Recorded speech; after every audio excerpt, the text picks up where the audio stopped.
I'm Harley, 32 years old, and perpetually solving other people's problems, especially at my software engineering job, which made me late to my parents' 30th anniversary dinner. When I finally arrived, everyone had finished eating. Mom slid a $1,500 bill across the table with a smile. My sister Amanda smirked, "You're our ATM," as everyone laughed. I stared at their expectant faces, tore the bill into pieces, and walked out. 3 months later, I discovered what family really means. Before I continue, where are you watching from? Hit like and subscribe if you've ever had to stand up to family that took advantage of you. Growing up as the eldest child in our household meant responsibility was thrust upon me early. I was raised in a modest middle-class neighborhood in Seattle, where our single-story home constantly needed repairs. My father would attempt himself to save money. The sound of his toolbox opening on weekends became the soundtrack of my childhood, along with my mother's worried sighs when bills arrived. I was the first in my family to attend college, having secured a partial scholarship to Washington State for computer science. My parents were proud but clueless about what I actually studied. My father, Robert, would tell neighbors I was doing something with computers, while my mother, Diane, would simply say I was smart with numbers. Their vague understanding of my career path would later contribute to their assumption that my success equated to unlimited financial resources. My father worked construction until a back injury in my sophomore year of college limited his abilities. He still works in the industry, but with reduced hours and constant pain he pretends doesn't bother him. My mother has worked as a part-time receptionist at a dental office for over 20 years, where the primary benefit is free dental work for the family.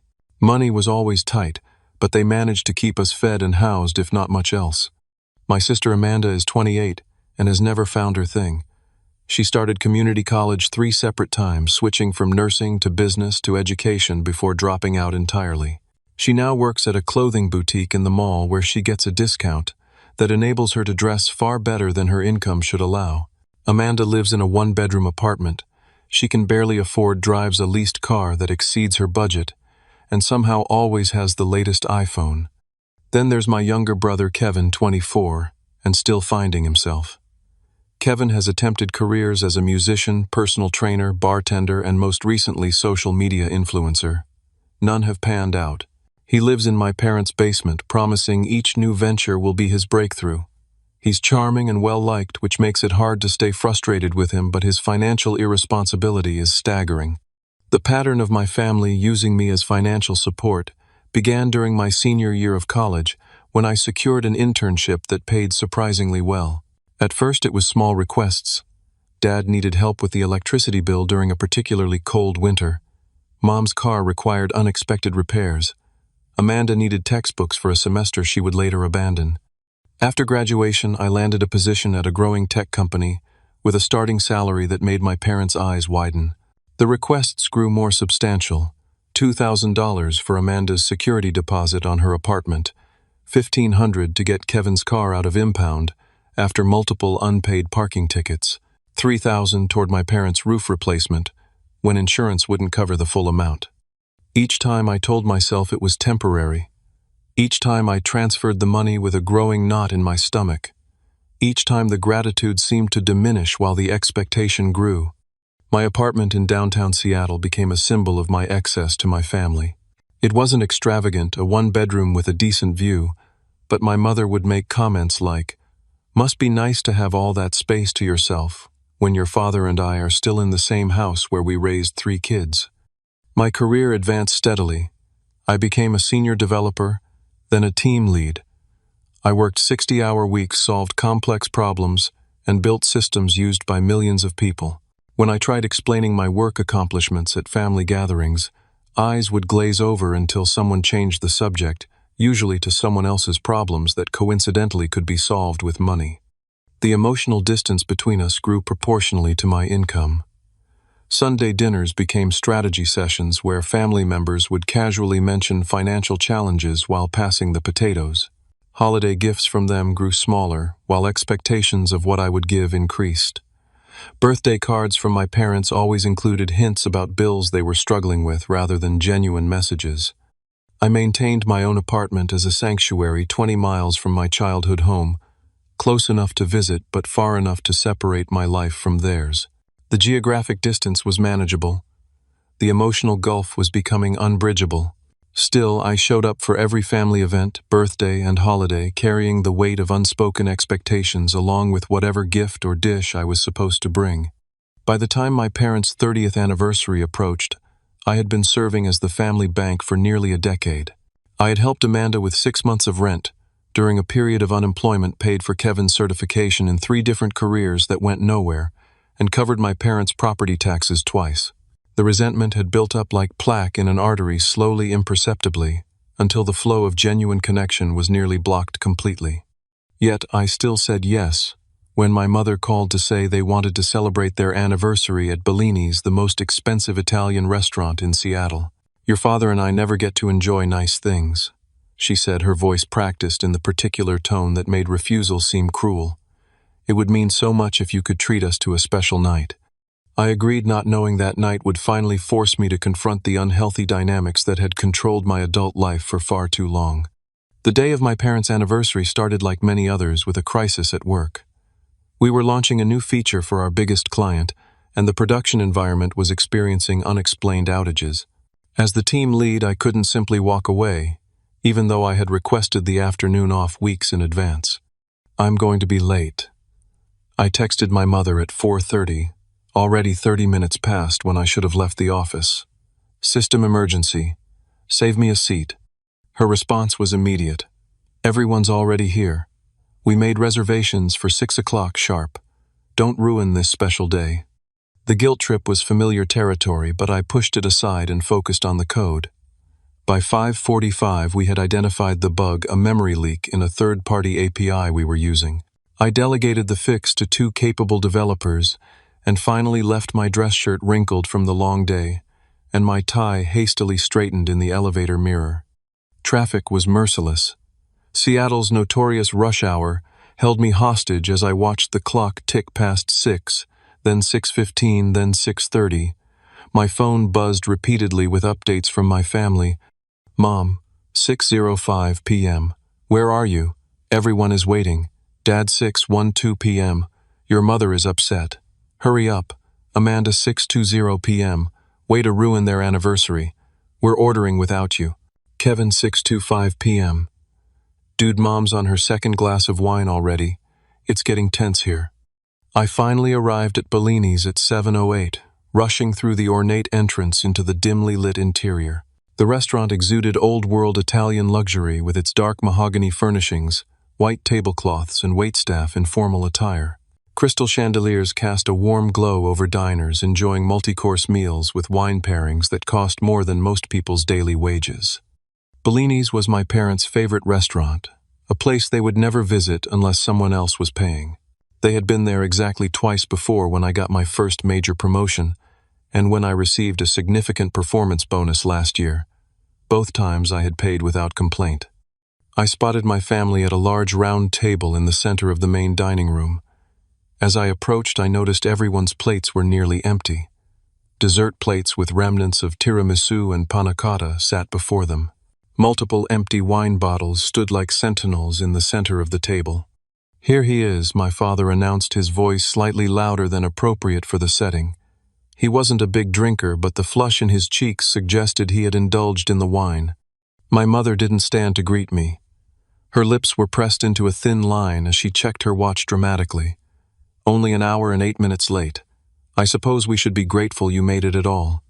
"I'm sorry," I said, taking the one empty seat. "Work emergency. I came as soon as I could." "Of course," Amanda said, twirling the stem of her wine glass. "Your job is always more important than family." I noticed her new bracelet catching the light, something designer, and well beyond her retail salary. Kevin sat slumped in his chair, scrolling through his phone, occasionally glancing up with a half-smile that suggested he was enjoying the tension. "We took the liberty of ordering for you," my mother said, gesturing to a covered plate in front of me. "It's probably cold by now." Before I could respond, a waiter appeared at my shoulder. "Would Sir like me to reheat his osso buco?" he asked with professional courtesy. "No thank you," I replied. "It's fine as is." As the waiter nodded and retreated, my mother's hand emerged with a leather folio. Since you missed most of the celebration, the least you can do is take care of this. She slid the bill across the table toward me. I opened it slowly, expecting a significant amount. What I saw made my stomach drop. $1,547. The itemized list included multiple bottles of Barolo Reserve wine at $200 each. Premium antipasto platters, the most expensive entrees on the menu, and every dessert option available. We decided to go all out, my father said, not quite meeting my eyes. 30th anniversary only comes once. You're always saying we should enjoy life more, my mother added, as if she was doing me a favor by spending my money. I sat in stunned silence, processing not just the amount, but the entitlement behind it. They hadn't even waited for me before ordering the most expensive items possible, knowing I wouldn't be there to object. It was a calculated move. What's wrong? Amanda asked with false concern. That's nothing for you, right? Probably what you spend on your fancy coffee each month. Yeah, bro, Kevin chimed in. Spread the wealth a little. After all, Amanda continued, her voice taking on the mocking tone she'd perfected. Since childhood, you're our ATM. Everyone laughed. My mother's tight smile relaxed as she joined in. My father's uncomfortable chuckle. Kevin's outright guffaw. Even my aunt and uncle, who had been quiet during my arrival, snickered along with the joke at my expense. The waiter stood awkwardly nearby, witnessing this family dynamic, with professional detachment but unmistakable discomfort. In that moment, something crystallized in me. Years of resentment, of biting my tongue, of writing checks to solve problems that weren't mine. It all converged into perfect clarity. I wasn't helping my family. I was enabling a toxic pattern that was destroying our relationship and preventing them from taking responsibility for their own lives. I looked at the bill again then, at each family member's face. No one seemed concerned about my feelings. No one had even asked about the work emergency that had made me late. I was just the wallet at the table. With deliberate calmness, I picked up the bill and tore it in half, then quarters, then eighths. The laughter stopped immediately. What are you doing? My mother hissed, her eyes darting around to see if other diners were watching. I placed the fragments neatly in the center of the table. I'm done, I said quietly. Done with what my father asked confusion, replacing his celebratory mood. Done being used. I stood up, placed 5 $20 bills on the table, enough to cover my untouched meal and tip. I love you all, but this isn't love. This is exploitation. I won't be participating anymore. You can't be serious, my mother, said, her voice rising. After everything we've done for you. Harley, sit down, my father said sternly. You're making a scene. Amanda's face had transformed from mocking to furious.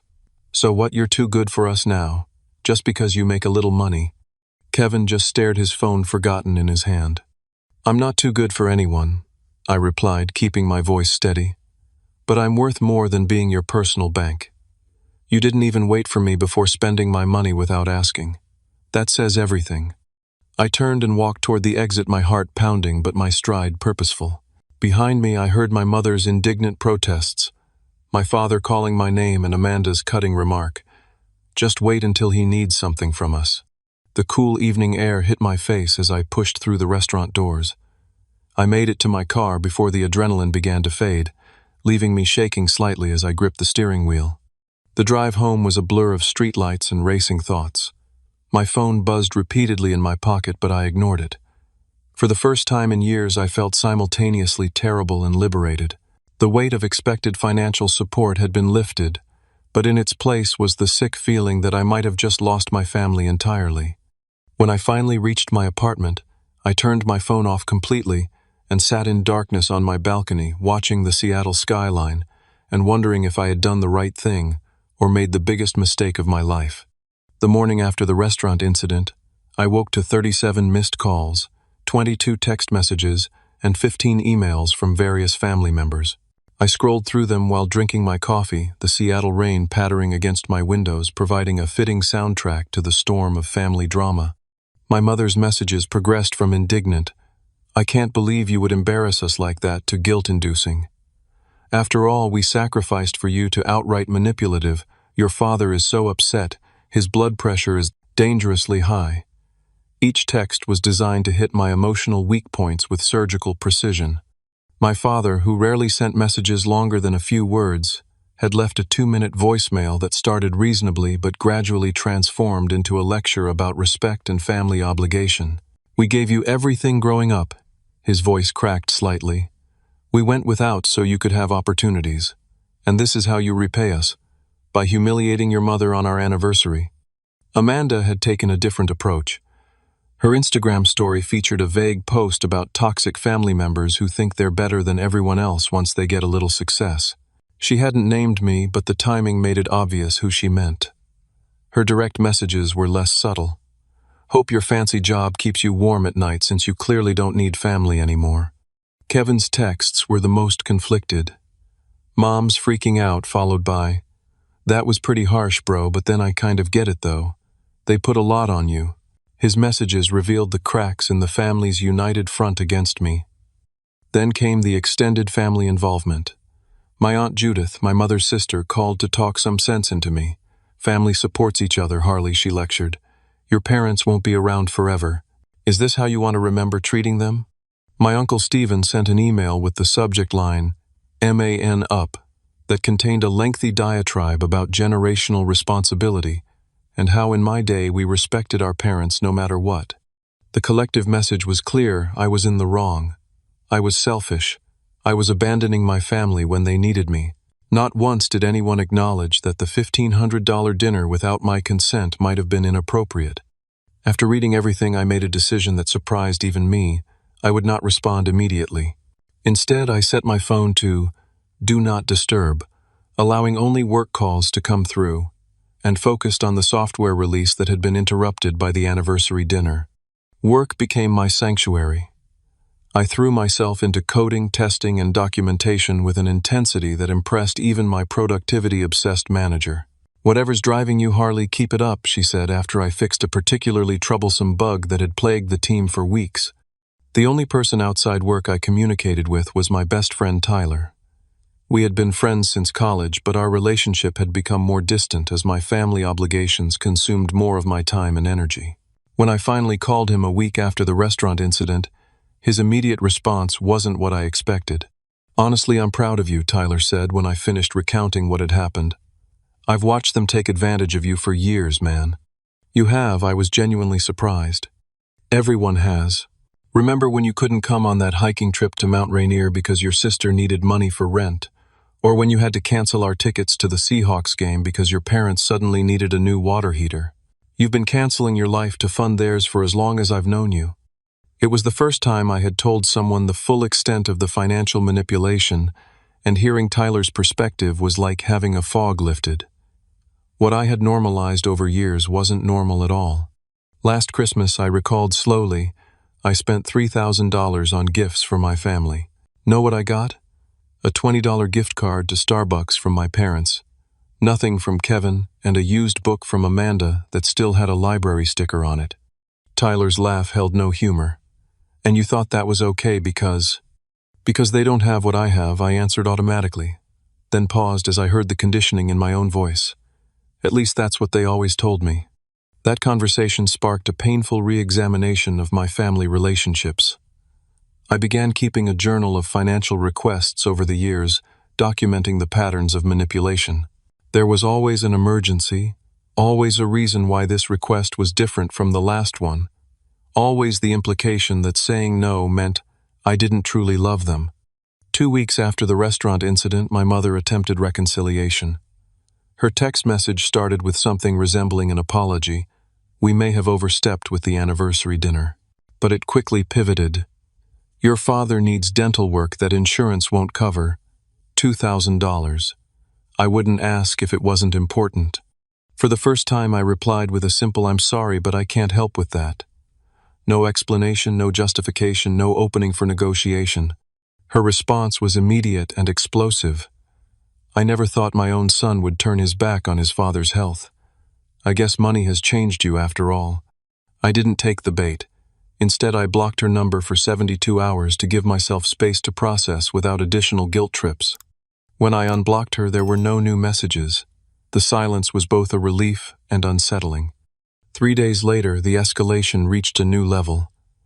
I was in a meeting with my development team when my assistant buzzed to say my family was in the lobby. All of them, mother, father, sister, and brother, had shown up at my workplace unannounced. "Tell them I'm in a meeting and can't be disturbed," I instructed, my heart racing. 5 minutes later, raised voices could be heard from the reception area. My mother was demanding to see me, insisting it was a family emergency. My assistant, looking uncomfortable, slipped into the conference room. "I'm sorry, Harley, but your mother is causing a scene. Security is asking if they should escort them out." The meeting had stopped entirely, all eyes on me. These were colleagues who respected me professionally but knew nothing about my personal life. Now my family drama was spilling into my career sanctuary. "I'll handle it," I said, excusing myself from the meeting. In the lobby, my mother stood with her arms crossed, my father looking embarrassed beside her. Amanda was filming with her phone, presumably for social media ammunition, while Kevin hung back, clearly wishing he were anywhere else. "What are you doing here?" I asked, quietly aware of the receptionist and security guard watching intently. "You left us no choice," my mother said loudly. "You won't answer calls. You won't help your own father get necessary medical care. What kind of son does that?" "This is not the place," I said firmly. "I'm at work." "Oh, your precious job," Amanda interjected. "More important than family, right?" Several coworkers had stopped in the hallway, pretending to look at their phones while obviously listening. "Either we talk privately in a conference room, or I'm going to have security escort you out," I said, my professional reputation hanging by a thread. They followed me to a small meeting room where the true purpose of their visit became clear.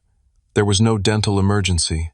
They had come with a typed repayment plan for me to sign, outlining my family financial obligations, including monthly stipends for my parents and siblings. "This is a joke, right?" I asked, scanning the document that effectively made me responsible for supporting 4 adults indefinitely. "This is what family does," my mother insisted. "We're just formalizing what you should be doing anyway." The audacity was breathtaking. In my workplace during business hours, they had staged this intervention to regain financial control over me. "The answer is no," I said, sliding the paper back across the table. "And if you ever come to my workplace again, I will get a restraining order." The threat, the first time I had ever taken such a hard stance, shocked them into momentary silence. "You don't mean that?" my father finally said, his voice small. "I do," I replied, standing up. "I love you all, but this behavior has to stop. I'm not your bank. I'm your son and brother, and right now you're not treating me like either." I walked them to the elevator, enduring my mother's tearful accusations and Amanda's cold glare. Kevin hung back as the others entered the elevator. "I told them this was a bad idea," he murmured. "Sorry, man." It was the first genuine moment in weeks, but before I could respond, he stepped into the elevator with the others and the doors closed on their angry, hurt faces. I returned to my team meeting with shaking hands and a professional smile plastered on my face, pretending that my world wasn't crumbling just beneath the surface. For the next 3 weeks, my family maintained complete radio silence. No calls, no texts, no social media posts, no workplace ambushes. Initially, the quiet brought relief, a chance to breathe without bracing for the next financial request or emotional manipulation. But as days passed, silence transformed into a different kind of burden. During quiet moments, making dinner in my empty apartment, driving home from work, with only the radio for company, waking up on Sunday mornings with nowhere to go, doubt crept in. Had I overreacted? Was I throwing away my family over money? Memories surfaced at unexpected times. My father teaching me to ride a bike. My mother nursing me through a high school bout of pneumonia. Amanda and I building elaborate snow forts during Seattle's rare, heavy snowfalls. Kevin looking up to me when he was small before resentment complicated our relationship. My 33rd birthday came and went without acknowledgement from my family. No off-key phone rendition of happy birthday from my mother. No awkward but well-meaning card from my father. No inside joke text from Kevin. I told myself it didn't matter, but the absence left a hollow feeling I couldn't shake. Sleep became elusive. I would lie awake, replaying the restaurant scene, imagining alternative endings where I paid the bill quietly and preserved the peace, or where I expressed my feelings more diplomatically, or where my family recognized their behavior and apologized sincerely. None of these fantasies changed my waking reality. My work performance, which had initially improved through focused distraction, began to suffer. I missed deadlines, overlooked bugs, and zoned out during important meetings. My boss, Monica, who had always valued my reliability, called me into her office after I submitted code with a critical error that another team member had to fix. "What's going on with you, Harley?" she asked, concern evident in her voice. "This isn't like you. Just some personal stuff," I replied vaguely. "I'll get it together." "Whatever it is, deal with it or get help," she said not unkindly. "You're too valuable to the team to burn out." Her words echoed as I sat alone in my apartment that evening, staring at takeout I had no appetite for. Was I burning out? The emotional toll of standing up to my family had been far greater than I anticipated.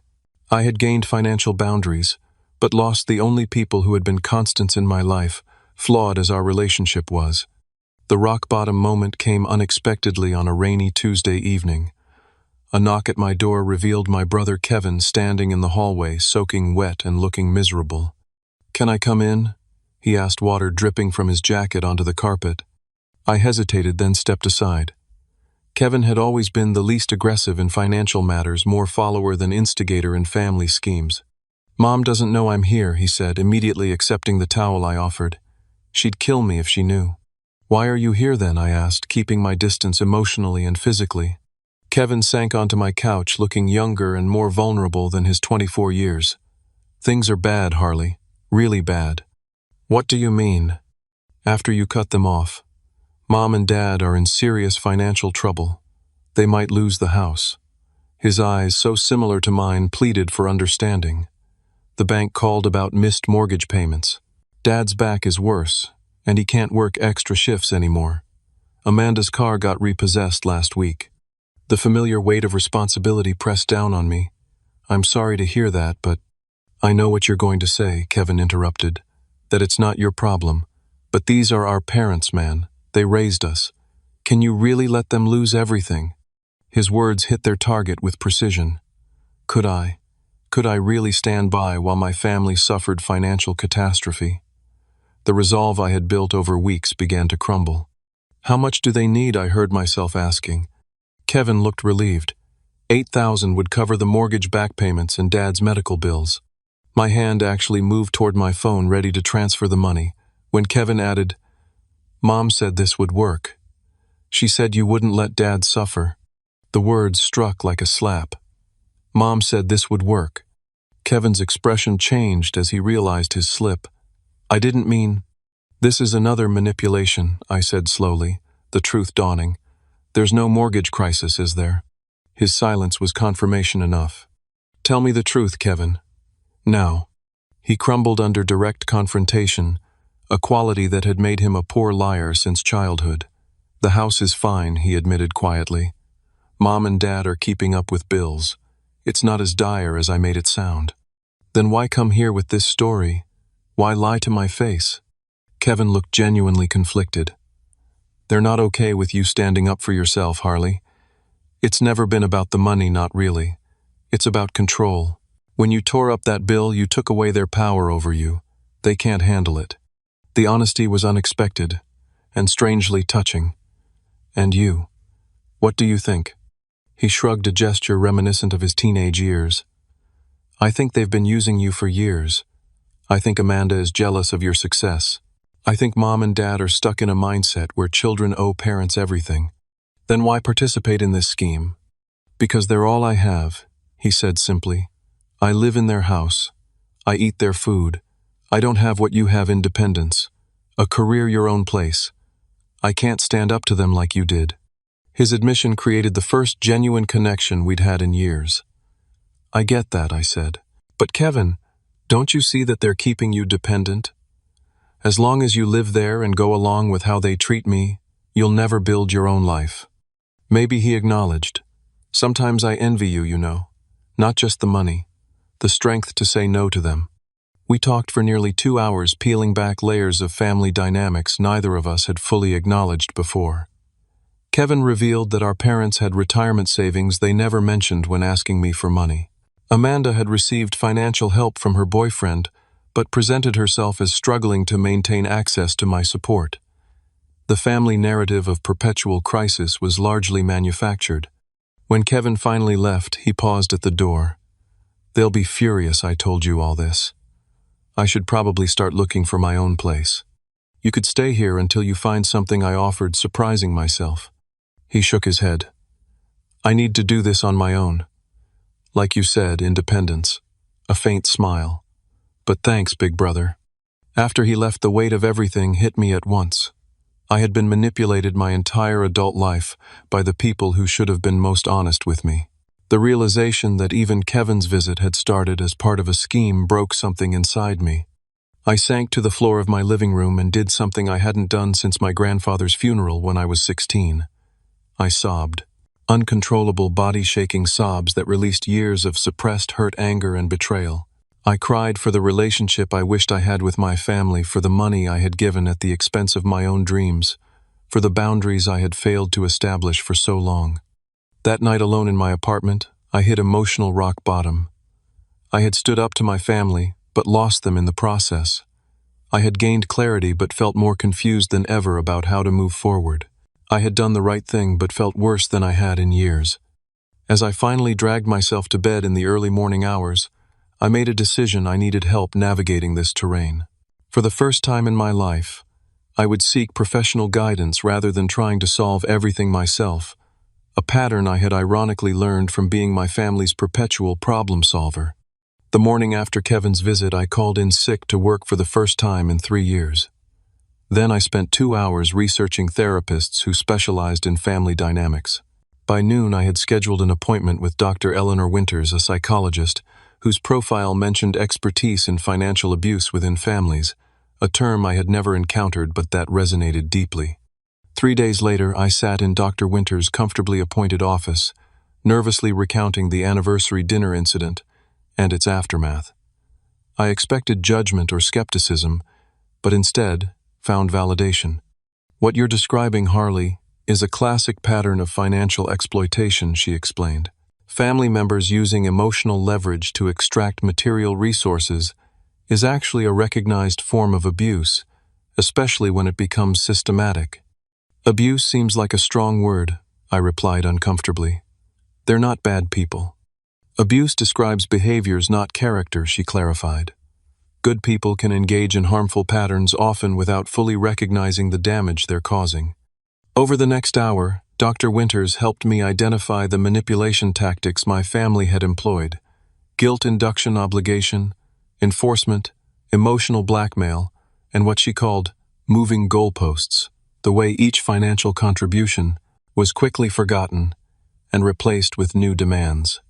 "Your homework this week," she said as our session ended, "is to make a comprehensive list of all financial requests your family has made over the past 5 years.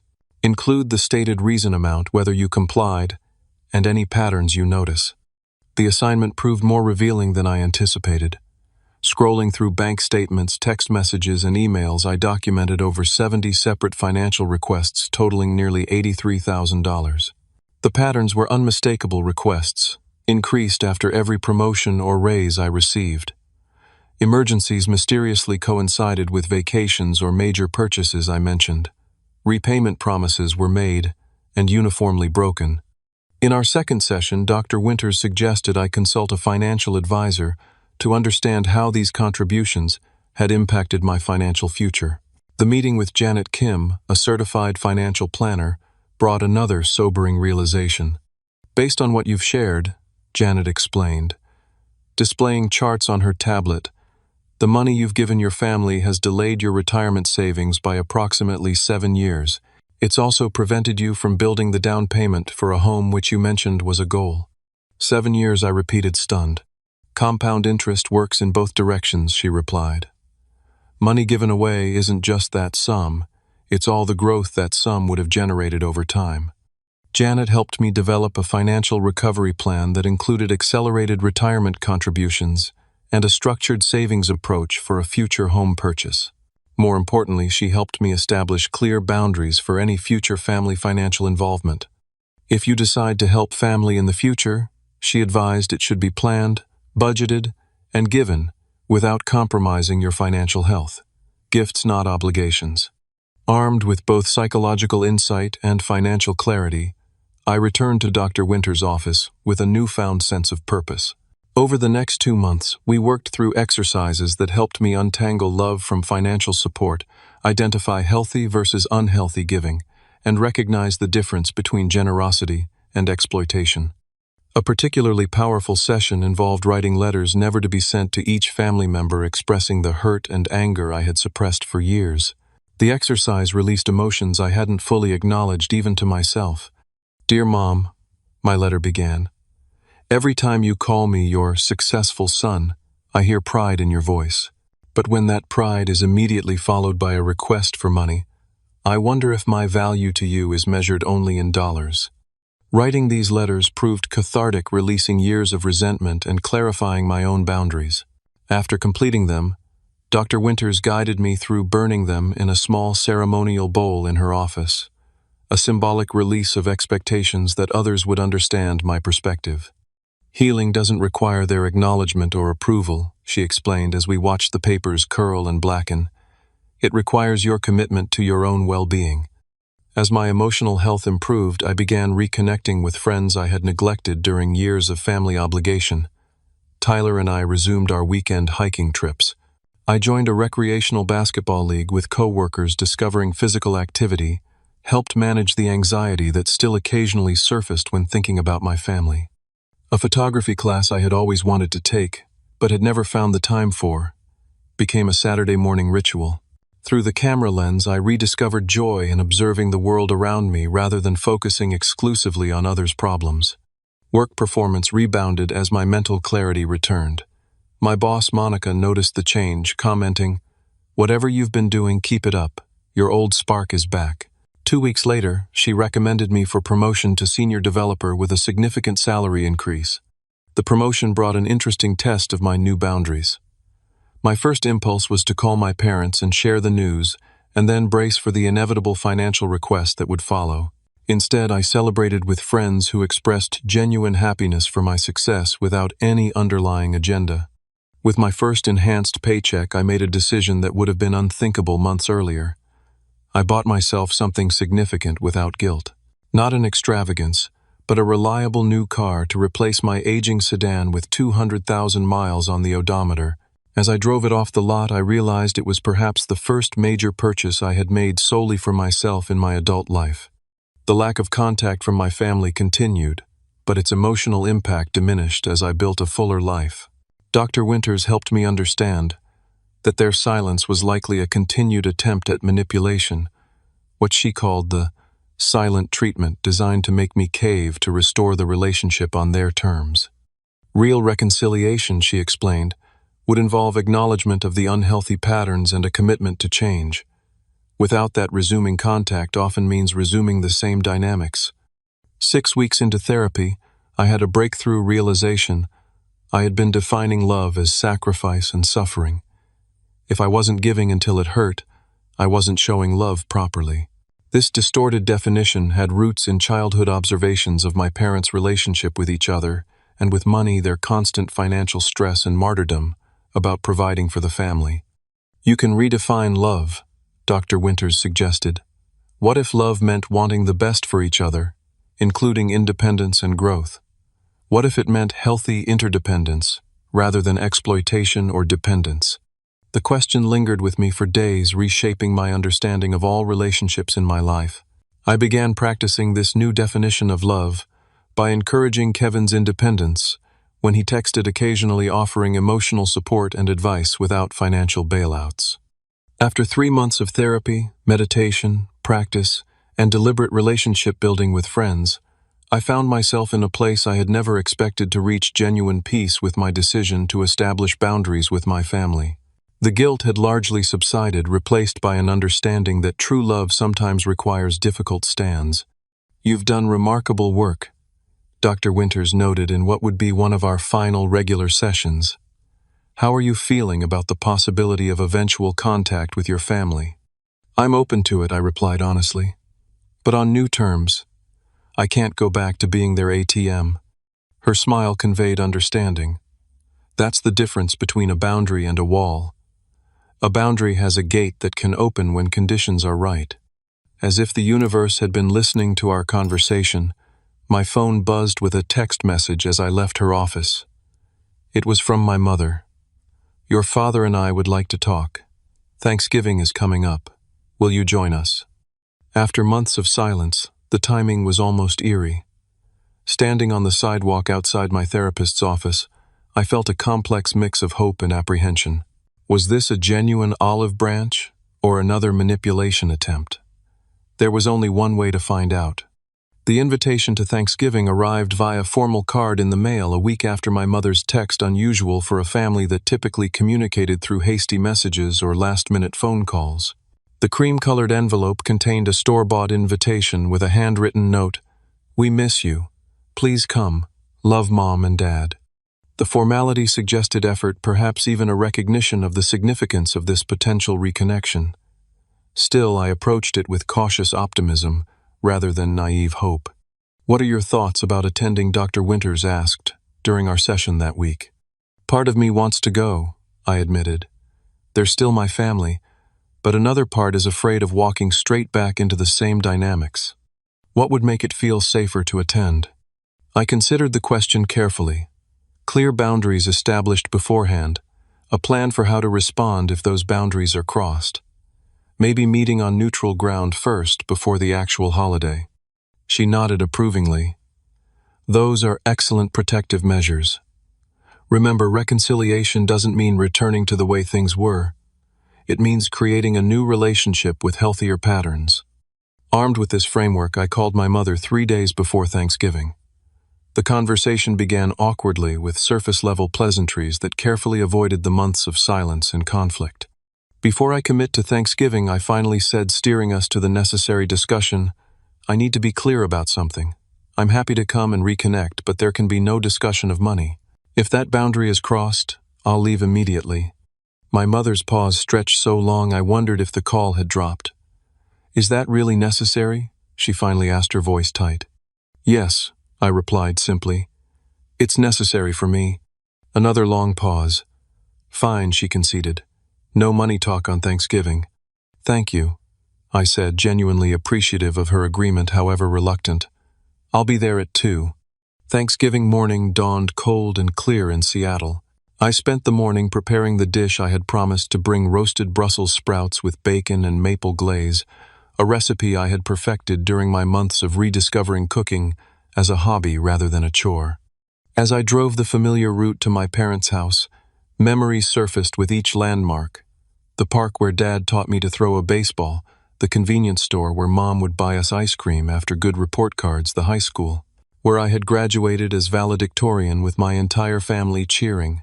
Despite these warm recollections, anxiety tightened my chest as I pulled into the driveway.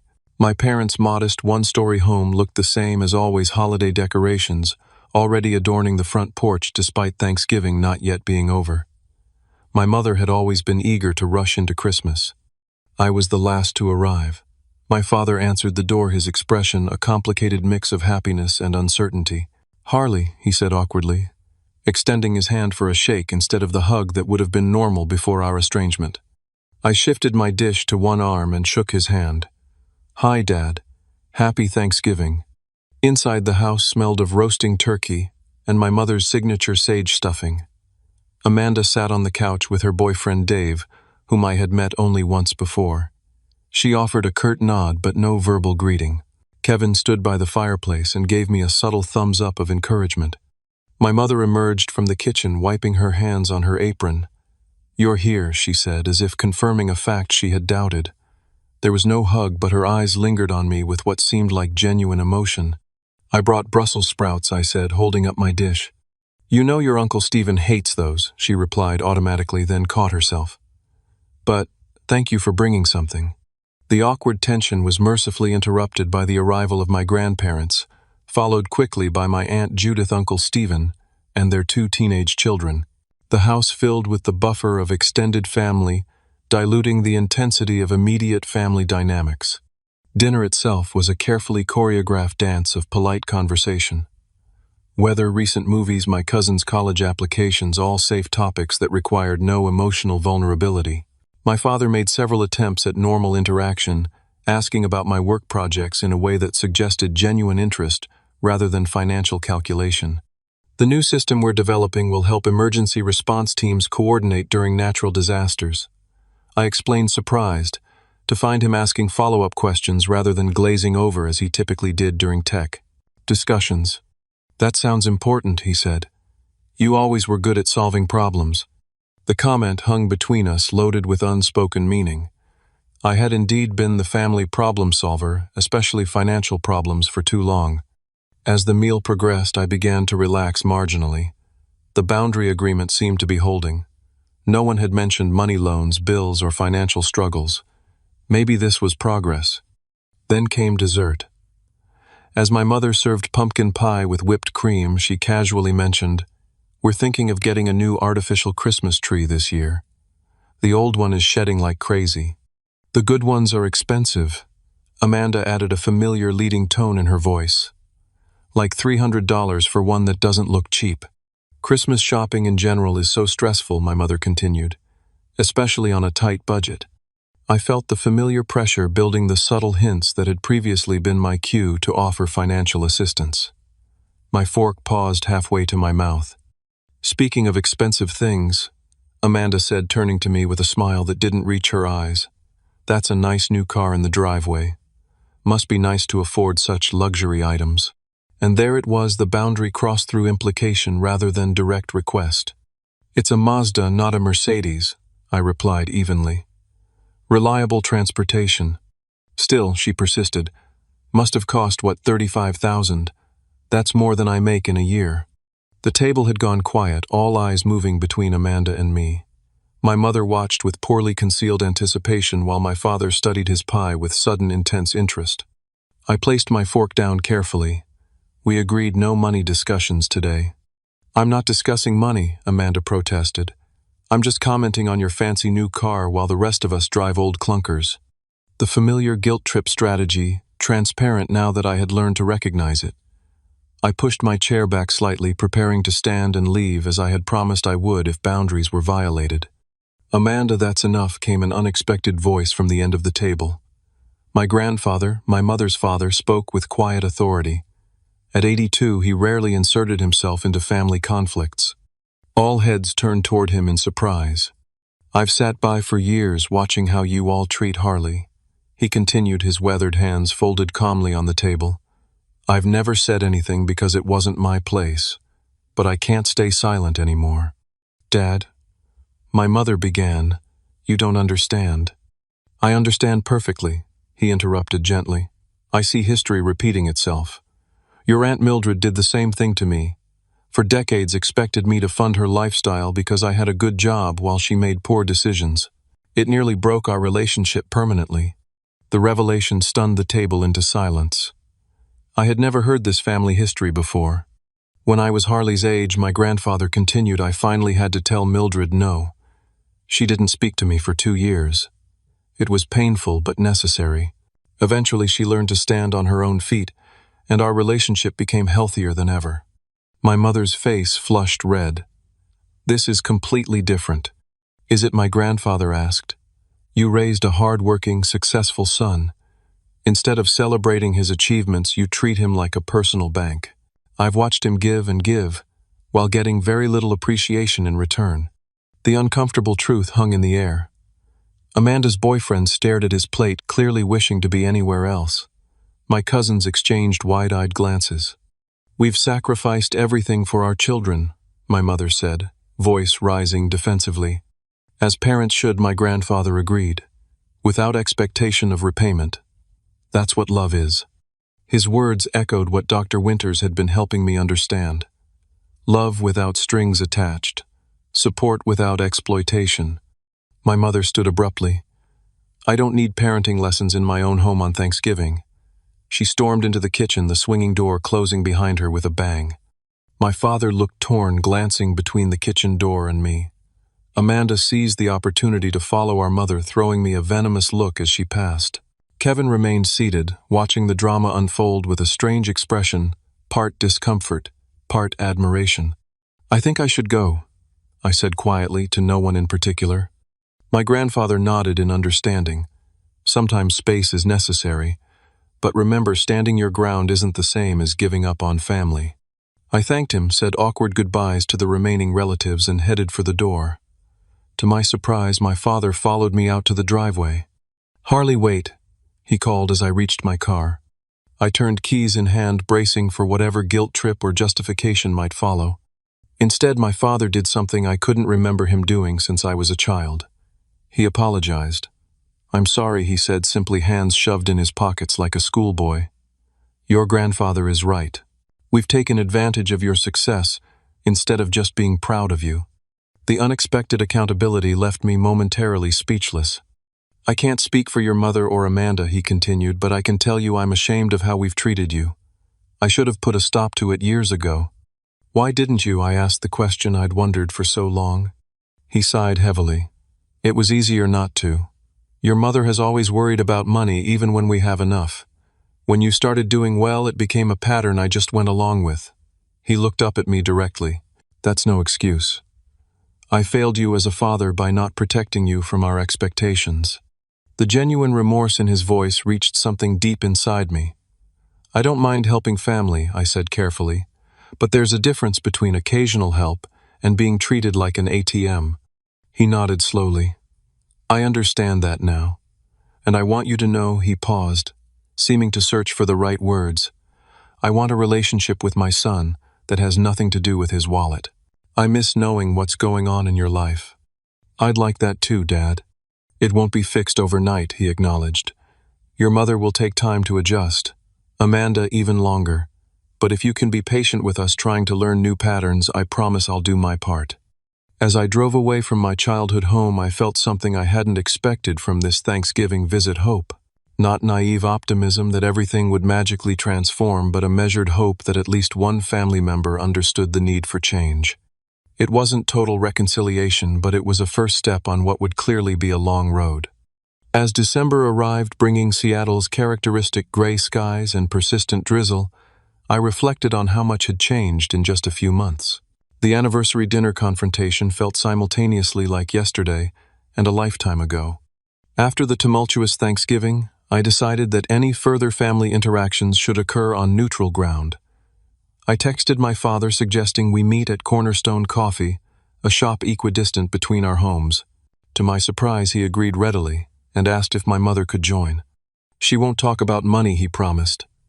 "I've made that clear to her." The coffee shop meeting 3 days before Christmas was awkward but civil. My mother was subdued, lacking her usual domineering energy. My father carried most of the conversation, asking genuine questions about my work and life. For perhaps the first time in our adult relationship, we had a conversation that involved no financial undertones or subtle hints. As we were preparing to leave, my mother finally spoke directly to me. "Your father says I need to respect your boundaries." She said the words sounding rehearsed but sincere. "I'm trying to understand that. It's difficult for me to change how I think about things." It wasn't an apology, but it was an acknowledgement, a small crack in the wall of denial that had characterized her response to my boundary setting. "I appreciate that, Mom," I replied. "Change is hard for all of us." We parted with tentative plans to speak again after the holidays. No grand reconciliation, no dramatic breakthrough, but a civil exchange that felt like solid ground to build upon. Christmas that year was unlike any in my adult life. Quiet, pressure-free, and celebrated with friends rather than family. Tyler and his wife hosted a gathering of holiday orphans people whose family situations made traditional celebrations complicated or impossible. Among them was Katie, a photographer I had met in my Saturday morning class, whose warm smile and easy conversation had been brightening my weekends for months. As winter turned to spring and spring to summer, my relationship with my family continued its slow, sometimes painful evolution. My father and I established a routine of meeting for breakfast every other Sunday, just the two of us, building a relationship based on genuine interest rather than financial obligation. He never asked for money, though he occasionally shared concerns about retirement or home repairs in a normal conversational way. My mother remained more distant, struggling to adapt to the new dynamic. There were setbacks, passive-aggressive comments at Easter dinner, a pointed Mother's Day card, mentioning all she had sacrificed for her children, but also small victories like her genuine excitement when I was promoted to development team leader without a single mention of my increased salary. Amanda maintained her resentment the longest. At a family barbecue in July, however, she made a surprising confession after everyone else had gone inside. "I've been angry because you've succeeded where I haven't." She admitted the words clearly difficult for her. "It's easier to blame you for not sharing enough than to admit I've made poor choices." The honesty was unexpected and touching. "It's never too late to make different choices," I told her. "I've enrolled in community college again," she revealed. "Business administration. For real this time." Kevin made the most dramatic changes. Taking inspiration from my boundary setting, he had moved out of our parents' house in February, found a steady job at a tech support company, and begun taking coding classes at night. We met regularly for dinner, our relationship evolving into a genuine friendship rather than the strained hierarchy of our earlier years. "You breaking the pattern gave me permission to change too," he explained over burgers one evening. "I watched how they treated you and realized I didn't want that for myself." By the anniversary of the restaurant incident, my parents' 31st anniversary, our family dynamic had transformed. Not perfectly, not completely, but significantly. My parents celebrated quietly at home this time, sending me a simple text with a photo of them toasting with wine glasses at their kitchen table. No invitation, no expectations, just sharing a moment. The most profound changes, however, were within me. Financial freedom brought a clarity I had never experienced before. Without the constant drain of family support, I was able to put a down payment on a small house in a quiet Seattle neighborhood. My relationship with Katie deepened into something serious and nurturing. My career flourished as my emotional energy was redirected from family crisis management to creative problem solving. That Thanksgiving, 1 year after the tense confrontational holiday that had marked a turning point, was the first family gathering that felt genuinely healthy. Hosted at my new home with clear expectations established beforehand, it passed without a single reference to financial matters. When Amanda admired a new piece of furniture, it was just admiration, not a hint. When Kevin mentioned struggling with his car insurance rate, he immediately followed with, "But I've been researching better options," not a request for assistance. The healing wasn't perfect or complete. There were still moments of tension, old patterns that occasionally resurfaced. But we were all trying some more successfully than others to build relationships based on genuine connection rather than transaction. Through therapy, reflection, and difficult conversations, I had learned lessons that transformed not just my family relationships, but my entire approach to life. The most painful boundaries are often the most necessary ones. Standing up to family was the hardest thing I had ever done, but also the most essential for my well-being and ultimately for healthier family relationships. True generosity comes from choice, not obligation. Now, when I help family, which I occasionally still do, it comes from a place of free choice rather than manipulation, making it genuine giving rather than extraction. Love that demands constant sacrifice isn't love at all. Real love builds others up toward independence and growth, not dependence and stagnation. External perspective is crucial when family dynamics become distorted. Without Tyler's friendship and Dr. Winter's professional guidance, I might never have recognized how abnormal my family's financial expectations were. Financial abuse is real and often unrecognized. Money can be a tool of control and manipulation, just as powerful as emotional or physical means, particularly within families where cultural expectations of support create fertile ground for exploitation. Forgiveness doesn't require forgetting or continuing unhealthy patterns. I found a way to forgive my family's past behavior without allowing it to continue unchecked. Setting boundaries is an act of love both for yourself and ultimately for the very people from whom you're establishing distance. My boundaries not only protected me, but eventually helped my family develop greater independence and self-reliance. The journey from financial exploitation to healthy family relationships wasn't quick or easy. It required courage to tear up that $1,500 bill strength, to withstand the emotional fallout wisdom, to seek professional help and patience, to allow new patterns to develop slowly. But standing on the other side now, I can say with certainty that it was worth every difficult moment. I reclaimed not just my financial autonomy, but my identity separate from my role as family provider. I discovered what genuine, non-transactional love feels like. I learned that sometimes the most loving thing you can do is say no. Have you ever had to set difficult boundaries with family members who took advantage of your generosity? What helped you find the strength to stand up for yourself? Share your experiences in the comments below. If my story resonated with you, please hit the like button and subscribe for more real-life lessons about family finances and finding your own path. Remember, sometimes the hardest conversations lead to the most meaningful growth. Thank you for listening, and may you find the courage to write your own life story rather than being a character in someone else's.